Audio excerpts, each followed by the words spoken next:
बाबा, आप हम लोगों को कहाँ लेकर आए हो? यहाँ कितनी खतरनाक आवाजें आ रही हैं। अब इन सबको कैसे बताऊं कि इस जंगल में मैं इन्हें छोड़ने लाया हूँ। कोई ना कोई इन्हें आकर जरूर उठा ले जाएगा। मैं इन पांचों का बोझ नहीं उठा सकता, ना बाबा ना। हाँ बाबा, मुझे बहुत डर लग रहा है। हाँ बाबा, मुझे भी बहुत डर लग रहा है। अरे तुम लोग बिल्कुल भी चिंता मत करो।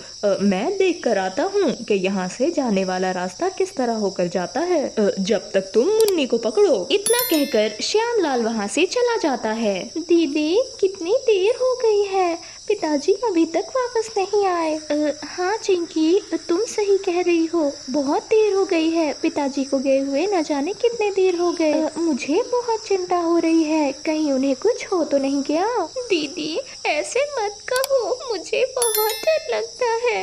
अरे मेरी बहनों, तुम लोग डरो मत, मैं हूँ ना, मैं तुम चारों का अच्छे से ध्यान रखूंगी। इसी तरह पांचों बच्चियाँ अपने पिता का इंतजार कर रही थीं, पर अब तो रात हो चुकी थी। और तो और इस रात के सन्नाटे में उन्हें बहुत डरावनी आवाजें आ रही थीं। दीदी, हम यहाँ से बाहर कब निकलेंगे? मुझे बहुत डर लग रहा है। ऊपर से पिताजी को पता नहीं क्या हो गया, वो हमें कहाँ छोड़कर चले गए।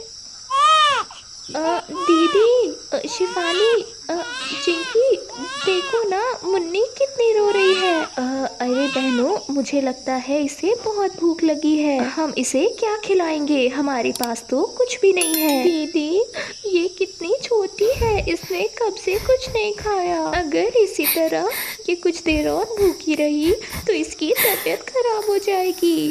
ऐसा नहीं कहते मेरी बहन, सब ठीक हो जाएगा।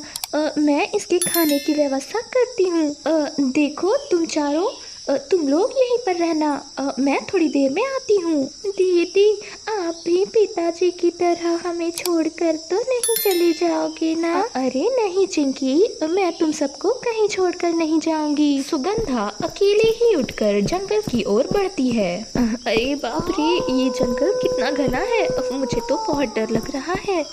और ये क्या, ये इतने सारे जानवरों की आवाज भी आ रही है। हे भगवान, मेरी रक्षा करना। कहते हुए सुगंधा आगे बढ़ती है। तभी उसे एक औरत के चीखने की आवाज आती है। कौन है जो इस तरह से चीख रहा है? सामने आओ। तुम कोई मुसीबत में तो नहीं हो, या तुम मुझे कोई नुकसान तो नहीं पहुंचाना चाहते?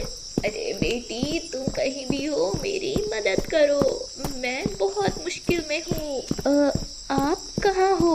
मुझे जगह तो बताओ।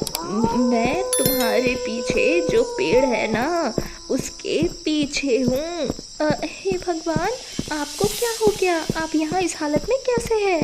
बेटी, मैं तुम्हें सब बताती हूँ, पहले तुम मुझे इस जड़ से छुटकारा तो दिलाओ। सुगंधा वैसा ही करती है और उस बूढ़ी औरत को जड़ से छुटकारा दिलाती है। दरअसल ये जंगल मेरे पिताजी का था और कुछ बदमाशों ने जंगल पर कब्जा करके उन्हें मार डाला।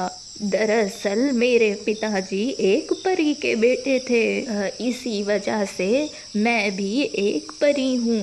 और कुछ बुरी चुड़ैलों ने मेरे पिताजी को बंदी बनाकर रख लिया था और उन्हें मार दिया और मुझे इस पेड़ के तने से हमेशा हमेशा के लिए बांध दिया था। अच्छा, वो सब तो ठीक है, पर मैं ही क्यों? मेरी जगह कोई और भी तो आपकी मदद कर सकता था ना। अरे बेटी, इस जंगल में कोई आता ही कहाँ है जो मेरी मदद करे। मुझे तुम ये बताओ कि तुम इस जंगल में आई कैसे? सुगंधा उस परी को सारी बातें बता देती है। अच्छा, तो ये बात है, तो तुम देखना चाहोगी कि तुम्हारे पिताजी इस समय कहाँ हैं? क्या आप ऐसा कर सकती हैं? मुझे दिखाइए ना, मेरे पिताजी कहाँ हैं? इतना कहते ही वह बूढ़ी औरत एक खूबसूरत परी में बदल जाती है। अच्छा, तो अब ये देखो तुम्हारे पिताजी कहाँ हैं। अरे वाह, मैंने तो उन पांचों से छुटकारा पा लिया। अब तो मैं आराम से दूसरी शादी कर सकता हूँ। अरे उन पांचों मनहूस बेटियों की माँ तो मर गई, पर मुझ पर ही सारा बोझ डालकर जा रही थी। मैं भी कोई कम हूँ क्या? मैंने भी छुटकारा पा लिया। ये सब देखते ही सुगंधा की आंखों में आंसू आ जाते हैं। मुझे माफ करना, तुम मेरी वजह से उदास हो गई ना? अरे नहीं नहीं परी जी, मैं आपकी वजह से उदास नहीं हूँ। गलती तो हमारी ही है कि हम पांच पांच बहनें हैं और हम अपने पिता का सहारा नहीं बन पाई। अरे ऐसा मत कहो, तुमने मेरी मदद की है तो मेरा फर्ज बनता है कि मैं भी तुम्हारी मदद करूं। परी अपनी जादुई छड़ी हिलाती है और सामने ही एक बहुत बड़ा सा महल बन खड़ा होता है। देखो, तुम्हें अब कोई घर ढूंढने की जरूरत नहीं है। तुम इस घर में आराम से रह सकती हो, और सिर्फ रहना ही नहीं, तुम्हें यहाँ जो कुछ भी चाहिए होगा तुम्हें यहाँ सब कुछ मिलेगा। अरे आपने तो मेरी सारी मुश्किलें हल कर दी। मुझे खुद के लिए बिल्कुल भी चिंता नहीं थी, पर मेरी छोटी छोटी बहनें, वो इस तरह बारिश तूफान में कैसे बाहर रहेंगी? आपने तो मेरी सारी मुश्किलें हल कर दी। आपका बहुत बहुत शुक्रिया। अरे ये तुम कैसी बातें कर रही हो? शुक्रिया तो मुझे कहना चाहिए, तुमने पहले मेरी मदद की है। अच्छा अब मुझे इजाजत दो, मुझे वापस जाना है। अगर तुम्हें मेरी कभी भी जरूरत पड़े तो तुम बस मुझे याद कर लेना, मैं इस घर के सामने हाजिर हो जाऊंगी। इसके बाद से वो पांचों बहनें उस महल वाले घर में रहने लगती